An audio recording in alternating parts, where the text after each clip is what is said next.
كل سنة وانتم طيبين. عيد أضحى مبارك. عيد أضحى يعني رقاق يتعمل بقى باللبن المغلي، يتعمل صواني.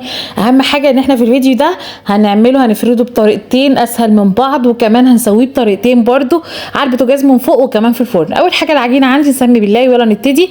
العجينة بسيطة، ملح ومية عادية بدرجة حرارة الغرفة. يعني أنا عندي نص كيلو تقيل المعجون ده، حطيت عليه نص معلقة صغيرة ملح، وبعد كده عجنته بمية عادية خالص. وعايزينها عجينه قاسيه، يعني الميه ما تبقاش كتير وما بتلزقش ومش طريه، انا عايزاها تبقى عجينه يعني ايه، الميه السوائل بتاعتها قليله، مش عايزينها بتلزق خالص ولا طريه، بس تعجنيها كويس جدا. وبعد كده بقى ايه، نجيب اي صينيه نرشها دقيق كده ونقطعها بقى اللي احنا عايزينه. انا قطعتها كور صغيره عشان تبقى اسهل معايا، اعملها ايه رقاق صغير فتبقى اسهل في الفرد واسرع، وكمان في التسويه برده ما تاخدش وقت. بصوا بقى، قطعتها كده هسيبها ترتاح حوالي ربع ساعه على ما اشرب بقى كوبايه القهوه بتاعتي دي. اعملكوا قهوه كده ولا شاي ولا اي مشروب، وسيبها ترتاح شويه. بعد كده بقى نيجي نفردها، يا اما تفرديها واحده واحده زي ما انت تشوفي كده، بتحطي بس اهم حاجه ايه يعني اتوصي بالدقيق، ما تحطيش بقى يعني عشان ما تلزقش منك.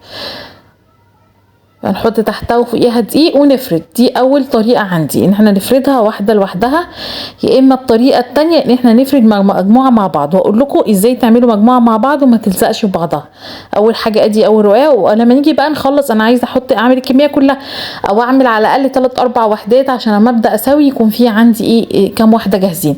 نعمل ايه، بنجيب صينيه زي ما انتم شايفين كده، بنحط عليها الاول رشه دقيق كويسه كده، وبعد كده بنحط الرقاق بتاعتنا ونحط فوقيها دقيق تاني، يبقى بين كل رقاق والتانية لازم يتحط طبقه دقيق. بعد كده بقى انا عندي بجيب، انا اقصى حاجه بعملها 3، بخاف اغامر اكتر من كده عشان ما يلزقوش بعض. بعد كده بقى بدهن، بحط ما بينهم دقيق، لازم تحط ما بينهم دقيق كويس. ليه بقى تقولي ده دقيق كتير جدا؟ ما انت لسه هي صغيره خالص، فانت لما تفرد الدقيق ده كله هتكون امتصته، عشان لو حطيتي قليل هتلاقيهم بقى قطعه واحده يعني. بعد كده بقى نفردهم مع بعض زي ما انتم شايفين كده.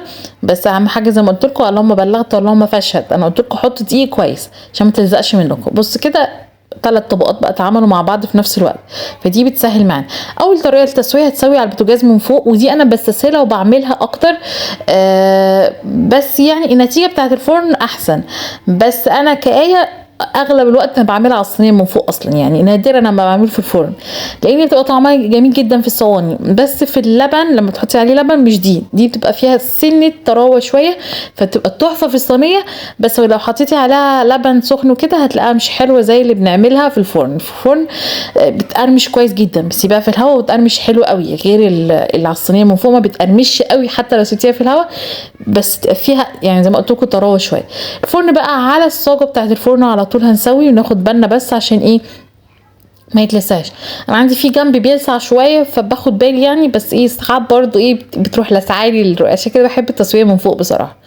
ادي بقى التسويه بتاعتنا، انا عامله، شفتوا بقى انا عملته ليه كور صغنونه كده، عملت رقاقات صغيره علشان اعمل بقى بالاثنين 3 مع بعض في الفرن، ما اشيلش هم بقى ان انا هفضل اعمل واحده بس بواحده، وافضل بقى طول الليل اعمل في الرقاق.